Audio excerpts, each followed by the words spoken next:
দুবরাজপুর থানার হেতমপুরের কাছে পানাগড় দুবরাজপুর রাজ্য সড়কে এক মর্মান্তিক পথ দুর্ঘটনায় আহত হলেন 3 জন, যার মধ্যে একজনের অবস্থা আশঙ্কাজনক বলে জানা গিয়েছে।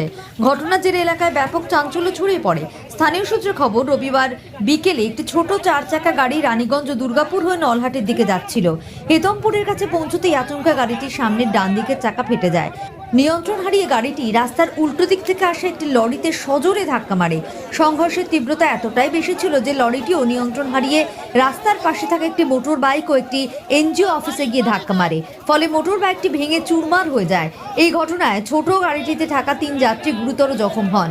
সবচেয়ে আশঙ্কাজনক অবস্থায় রয়েছেন গাড়ির চালক। সূত্রের খবর, দুর্ঘটনার অভিজ্ঞতায় লোহার একটি অ্যাঙ্গেল চালকের পেটের এপার থেকে ওপার হয়ে বেরিয়ে যায়। ঘটনাস্থলে পৌঁছয় দুবরাজপুর থানার পুলিশ। সঙ্গে সঙ্গে রড কাটার দিয়ে চালককে বের করা হয়। তারপর তড়িঘড়ি আহতদের উদ্ধার করে দুবরাজপুর গ্রামীণ হাসপাতালে নিয়ে যাওয়া হয়। সেখানে প্রাথমিক চিকিৎসার পর চালকের শারীরিক অবস্থার অবনতি হওয়ায় তাকে এবং আরও 2 জনকে উন্নত চিকিৎসার জন্য শিউডি সুপার স্পেশালিটি হাসপাতালে স্থানান্তরিত করা হয়।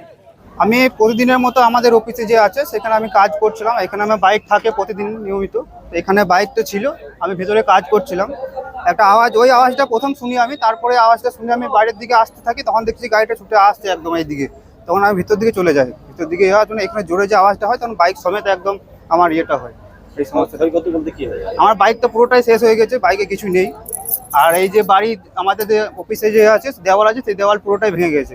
হ্যাঁ, ওরকম বিশাল আওয়াজ হয়েছে, বিশাল জোরে আওয়াজ হয়েছে। আর একদম এত আওয়াজ, মানে বিশাল জোরে আওয়াজ। প্রথমে ওই আওয়াজটা হওয়ার পরে এই আওয়াজটা আরো জোরে আওয়াজ হয়। কারণ এখানে মনে হয় আমার তেলের যে টাঙ্কিটা ছিল বাইকে, সেই টাঙ্কিটাও হয়তো বাস্ট হয়েছে। এখানে ধরেনি, কিন্তু তেল আমার ছিল অনেকটাই, সেখানে হয়তো বাস্ট হয়েছে। হ্যাঁ, পুরোপুরি গাড়ি শেষ একদম, গাড়ির কিছু নেই। এখানে কিসের অফিস? এটা এনজিও অফিস, আমাদের সঞ্জীবনী সোশ্যাল ওয়েলফেয়ার অর্গানাইজেশন। আর যে চালক তারা ওনাকে দেখতে পাই না। এখানে যখন গাড়ি লাগে আমি ওদিকে গেলাম, তখন চালককে দেখতে পাই না, উনি হয়তো পালিয়ে গেছেন। আপনার নাম? আমার নাম অমিত রুইতা, হেতমপুর বাড়ি। পুলিশ দুর্ঘটনাগ্রস্ত গাড়ি ও লরিটিকে আটক করেছে। এই ঘটনা তদন্ত শুরু করেছে দুবরাজপুর থানার পুলিশ। খবর পেয়ে ঘটনাস্থলে পৌঁছন দুবরাজপুর বিধানসভার বিধায়ক অনুপ কুমার সাহা।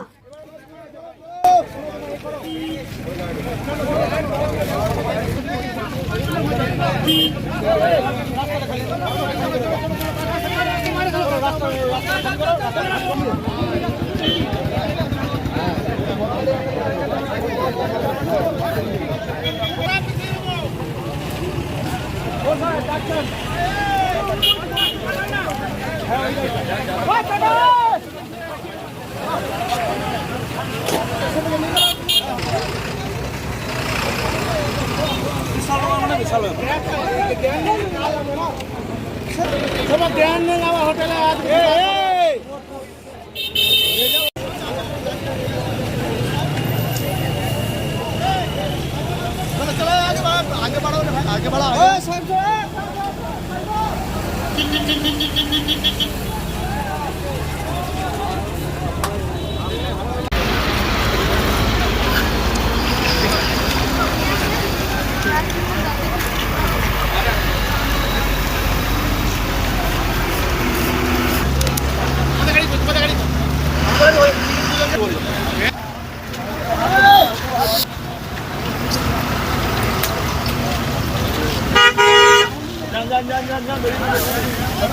অত ইয়ে না, অ্যাক্সিডেন্ট হয়েছে, সেই হাসপাতাল হয়েছে,